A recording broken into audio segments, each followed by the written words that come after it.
ঢাকায় জাতীয় ঈদগাহে পবিত্র ঈদুল ফিতরের প্রধান জামাত অনুষ্ঠিত হয়েছে। সকাল 8:30টায় জাতীয় ঈদগাহে প্রধান জামাতের নামাজ অনুষ্ঠিত হয়। অন্তর্বর্তী সরকারের প্রধান উপদেষ্টা অধ্যাপক মোহাম্মদ ইউনূস, উপদেষ্টা পরিষদের সদস্যবৃন্দ, সুপ্রিম কোর্ট ও হাইকোর্ট বিভাগের বিচারপতি, বিভিন্ন রাজনৈতিক নেতা, সরকারের ঊর্ধ্বতন কর্মকর্তা, বিভিন্ন মুসলিম দেশের কূটনীতিক সহ সর্বস্তরের হাজারো মানুষ জাতীয় ঈদগাহে নামাজ আদায় করেন। নামাজের পর মোনাজাতে শান্তি, সমৃদ্ধি ও দেশের মানুষের সুস্থতা কামনা করে দোয়া করা হয়। ঈদের জামাতে ইমামতি করেন বাইতুল মোকাররম জাতীয় মসজিদের খতিব হাফেজ মাওলানা মুফতি মোহাম্মদ আব্দুল মালেক ইমাম। নামাজ শেষে মুসল্লিদের উদ্দেশ্যে শুভেচ্ছা বক্তব্য রাখেন প্রধান উপদেষ্টা।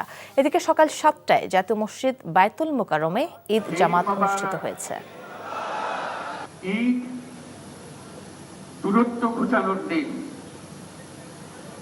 নৈকট্যের দিন, ভালোবাসার দিন। আজকে একটা অটুট ঐক্য গড়ে তোলার দিন এবং আমরা স্থায়ী ভাবে ঐক্য গড়ে তুলতে চাই। ঈদের জামাতের এটাই আমাদের কামনা। অনাবিল খুশির বার্তা নিয়ে আসা ঈদুল ফিতরের প্রধান জামাত অনুষ্ঠিত হয়েছে রাজধানীর জাতীয় ঈদগাহ মাঠে। হাজারো মুসল্লির সাথে কাঁধে কাঁধ মিলিয়ে নামাজ আদায় করেন প্রধান উপদেষ্টা ডক্টর মোহাম্মদ ইউনূস। আরও জানাচ্ছেন ফাহাদ মোহাম্মদ।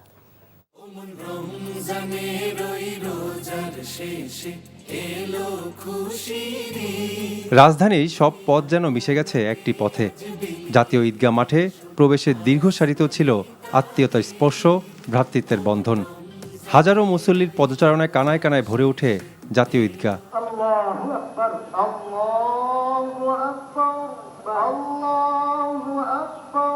জাতীয় ঈদগাহে ঈদের প্রধান জামাতে অংশ নেন প্রধান উপদেষ্টা ডক্টর মোহাম্মদ ইউনূস, প্রধান বিচারপতি, উপদেষ্টা পরিষদ সদস্য সহ রাষ্ট্রের গুরুত্বপূর্ণ ব্যক্তিরা। মোনাজাত শেষে সাধারণ মুসল্লিদের সাথে কোলাকুলি করে ঈদের শুভেচ্ছা বিনিময় করেন প্রধান উপদেষ্টা। যে নৈকট্য আজকের দিনে আমরা শুরু করলাম, এই নৈকট্য এবং এই ঐক্য জাতির জন্য যেন স্থায়ী হয়, আমরা যেন একটা ঐক্যবদ্ধ জাতি হিসেবে সামনে এগিয়ে যেতে পারি। যারা আত্মত্যাগ করেছেন, আমরা অবশ্যই সেই স্বপ্ন বাস্তবায়ন করবই। ঈদগাহ জুড়ে নেমে আসে এক সৌহার্দ্যপূর্ণ পরিবেশ। ঈদের খুশি ছড়িয়ে পড়ে সবার মাঝে। দেশের মানুষের কল্যাণের পাশাপাশি ফিলিস্তিনের নির্যাতিত মুসলমানদের জন্য মোনাজাতে দোয়া করেন মুসল্লিরা। বদলে যাওয়ার এই সময়ে ঈদ যেন ধনী গরিব সবার জন্য খুশির বার্তা নিয়ে আসে, এমন প্রত্যাশা সবার। ঢাকায় প্রথমবারের মতো উত্তর সিটি কর্পোরেশনের আয়োজনে আগারগাঁও বাণিজ্য মেলার মাঠে অনুষ্ঠিত হয় ঈদের পৃথক জামাত।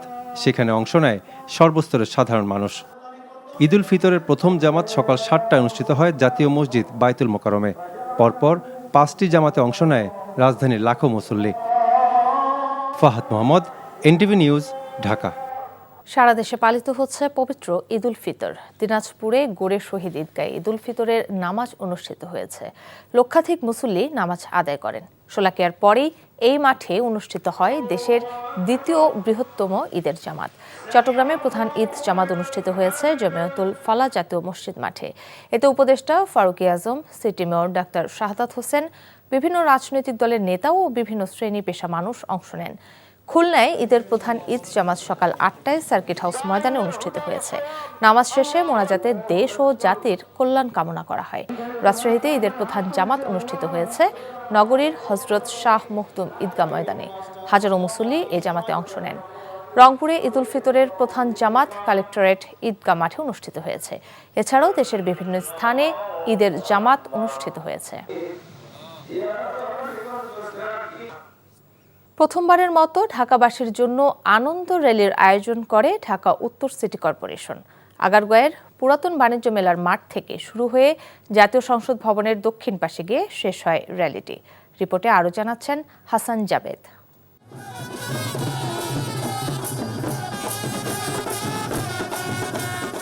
ঈদ মানে খুশি, ঈদ মানে আনন্দ।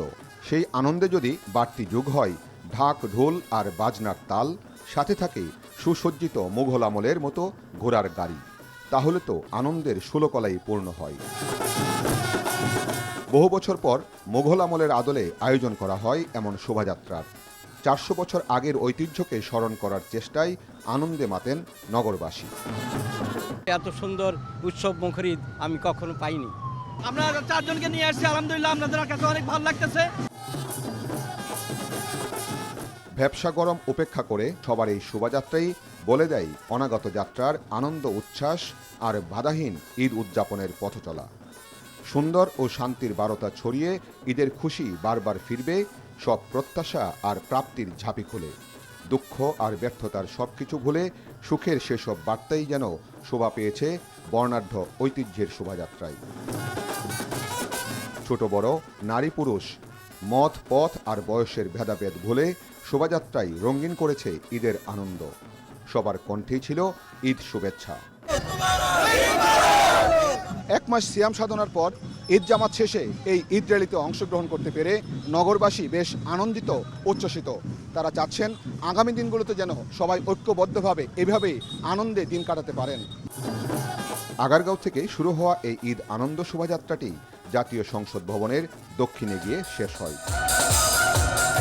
সেখানে সমস্বরে গেয়ে ওঠেন জাতীয় কবি কাজী নজরুল ইসলামের সেই কালজয়ী ঈদ সঙ্গীত। গানের তালে তালে নেচে গেয়ে সবাই উদযাপন করেন ঈদ আনন্দ। Hasan Javed, NTV news, Dhaka. ঈদের আনন্দ ছড়িয়ে পড়েছে দেশি বিদেশি খেলোয়াড়দের মাঝেও। সামাজিক যোগাযোগ মাধ্যমে এক ভিডিও বার্তা দিয়ে ঈদের শুভেচ্ছা জানিয়েছেন হামজা ও জামালরা। ঈদ উৎসবে শুভেচ্ছা বার্তা দিয়েছেন ক্রিশ্চিয়ানো রোনালদো, তামিম ইকবাল, নাজমুল হোসেন শান্তরাও। মুসলিম উম্মার সবচেয়ে বড় ধর্মীয় উৎসবে ভালোবাসার বার্তা নিয়ে সামিল হয়েছে ম্যানচেস্টার সিটি, ম্যানচেস্টার ইউনাইটেড ও চেলসির মতো ইউরোপিয়ান ক্লাবগুলো। ইংল্যান্ডে ফিরে গেলেও নিজ দেশের সমর্থকদের ঈদের শুভেচ্ছা জানাতে ভোলেননি হামজা। শুভেচ্ছায় সিক্ত করেছেন জামাল ভুঁইয়াও। অল্প সময়ের মধ্যে বিএনপির ভারপ্রাপ্ত চেয়ারম্যান তারেক রহমান দেশে ফিরবেন বলে প্রত্যাশা ব্যক্ত করেছেন বিএনপি মহাসচিব মির্জা ফখরুল ইসলাম আলমগীর। একই সঙ্গে জনগণকে দেয়া প্রতিশ্রুতি অন্তর্বর্তী সরকার রক্ষা করবে বলেও প্রত্যাশা করেন তিনি। ঈদ উপলক্ষে বিএনপির প্রতিষ্ঠাতা শহীদ রাষ্ট্রপতি জিয়াউর রহমানের মাজারে শ্রদ্ধা নিবেদন শেষে এসব কথা বলেন মির্জা ফখরুল। বলেন, এবারের ঈদ স্বস্তির এবং মুক্ত বাতাসে পালন করছে দেশবাসী। এটা বিগত দিনের ঈদের সাথে এবারের পার্থক্য। ঈদের নামাজ শেষ করেই বিএনপির নেতাকর্মীরা খণ্ড খণ্ড মিছিল নিয়ে জড়ো হন দলের প্রতিষ্ঠাতার মাজারে। পরে দলের মহাসচিব জিয়াউর রহমানের সমাধিতে শ্রদ্ধা জানান। শ্রদ্ধা শেষে মুক্তিযুদ্ধ এবং জুলাই আগস্টে শহীদদের স্মরণ করেন মির্জা ফখরুল। আমরা মুক্ত পরিবেশে একটা আনন্দময় পরিবেশে আমরা ঈদ পালন করছি। আজকের এই দিনে আমরা আশা করব যে দায়িত্ব দিয়েছেন সেই দায়িত্ব সবাই সফল হবেন এবং বিশেষ করে অন্তর্বর্তীকালীন সরকার জনগণের কাছে তাদের যে প্রতিশ্রুতি সেই প্রতিশ্রুতি তারা পালন করবেন। আমরা আমাদের দলের পক্ষ থেকেও আমরা অবশ্যই সেই প্রতিশ্রুতি পালন করব বলে আমরা শপথ নিয়েছি। অন্তর্বর্তী সরকারের সংস্কার প্রস্তাবে এককভাবে কোনো রাজনৈতিক দল সমর্থন দেয়নি বলে মন্তব্য করেছেন বিএনপি স্থায়ী কমিটির সদস্য মির্জা আব্বাস। দুপুরে রাজধানী কমলাপুর রেল স্টেশনে নিম্ন আয়ের মানুষের সঙ্গে খাবারের আয়োজনে কথা বলেন তিনি। বলেন, অন্তর্বর্তী সরকারের সংস্কার সুপারিশে অনেক অস্বাভাবিক প্রস্তাব রয়েছে। মির্জা আব্বাস বলেন, বিগত 15 বছর প্রতিটি ঈদে আওয়ামী লীগের অত্যাচারে বিএনপি নেতাকর্মীরা বাসায় থাকতে পারত না। তবে এবারের ঈদ বিএনপির জন্য বেশ ব্যতিক্রম। তিনি আরও বলেন, নির্বাচনে জিতবে না জেনেই একটি বিশেষ দল বিএনপির বিরুদ্ধে অপপ্রচারে নেমেছে। দ্রুত নির্বাচন না দিলে দেশ পরিচালনার গতিপথ হারাবে বলেও মন্তব্য করেন তিনি। এই সরকারের সংস্কার প্রস্তাব কোন রাজনৈতিক দল এককভাবে মেনে নিয়েছে? কোন রাজনৈতিক দল কিন্তু বলে নাই যে এককভাবে আমরা সব মেনে নিলাম, কারণ মেনে নিতে পারে না। এটা ওনারা যেগুলো বের করেছে ওখান থেকে, ওনাদের ভিতর থেকে, ওগুলা স্বাভাবিক না। কিছু অস্বাভাবিক প্রস্তাব আমরা দেখলাম, যেটা স্বাভাবিক প্রস্তাব না, যেটা বাংলাদেশের জন্য চলে না। অচল কিছু প্রস্তাব তারা দিয়েছে, সেখানে আমরা সচল কিছু প্রস্তাব রেখেছি। আমরা আওয়ামী লীগের গণহত্যার বিচারের পাশাপাশি দল হিসেবে তাদের নিবন্ধন বাতিলের দাবি জানিয়েছেন জাতীয় নাগরিক পার্টির আহ্বায়ক নাহিদ ইসলাম। সকালে রাজধানীর জুরাইন কবরস্থানে জুলাই গণ অভ্যুত্থানে শহীদদের কবর জিয়ারত শেষে কথা বলেন তিনি। বলেন, বাংলাদেশে আওয়ামী লীগের রাজনীতি করার অধিকার নেই। শহীদ পরিবারের জন্য ভাতা সহ অন্যান্য প্রতিশ্রুতি দ্রুত বাস্তবায়নের জন্য সরকারের প্রতি দাবি জানান নাহিদ ইসলাম। জুলাই গণ অভ্যুত্থানে নিহত এবং আহতদের পাশে সবসময় জাতীয় নাগরিক পার্টি থাকবে বলেও জানান তিনি।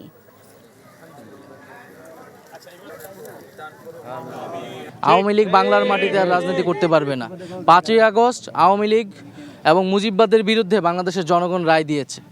ফলে সেই রায় কোন প্রক্রিয়ায় কার্যকর হবে এখন সেটি হচ্ছে আলোচনার বিষয়। আমরা মনে করি বিচার এবং রাজনৈতিক ঐক্যমতের মাধ্যমে আওয়ামী লীগ বিষয়ে যে সুরাহা, যে নিষিদ্ধের যে বিষয়টি সেটি সমাধান হতে পারে, কিন্তু আপাতকালীন হিসেবে আমরা বলছি যে আওয়ামী লীগের নিবন্ধনটি বাতিল করা উচিত।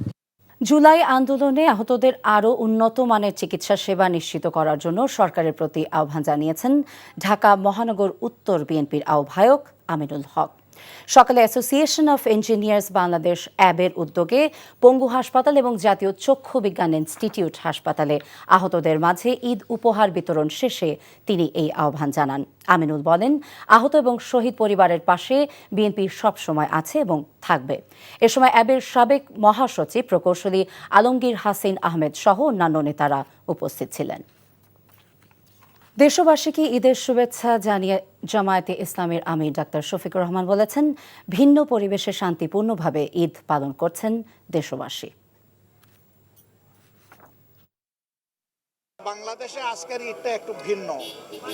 আমরা অনেকেই স্বস্তির ঈদ যখন উদযাপন করছি তখন বহু ঘরে ঘরে মায়েদের চোখের পানি ঝরছে, এতিম সন্তানদের চোখের পানি ঝরছে, বাবার চোখের পানি ঝরছে, ভাই বোনের চোখের পানি ঝরছে। এই পানিগুলা কেন ঝরছে আমরা সবাই জানি। যারা এ অপকর্ম করেছে আল্লাহ তাদেরকে হেদায়েত দান করুন। ইতিহাসে প্রথমবার স্বর্ণের দাম ৩,১০০ ছাড়িয়েছে। এছাড়াও বছর শেষে রেকর্ড $3,300 পৌঁছানোর পূর্বাভাস দিয়েছে বিশ্বের গুরুত্বপূর্ণ বিভিন্ন ব্যাংক।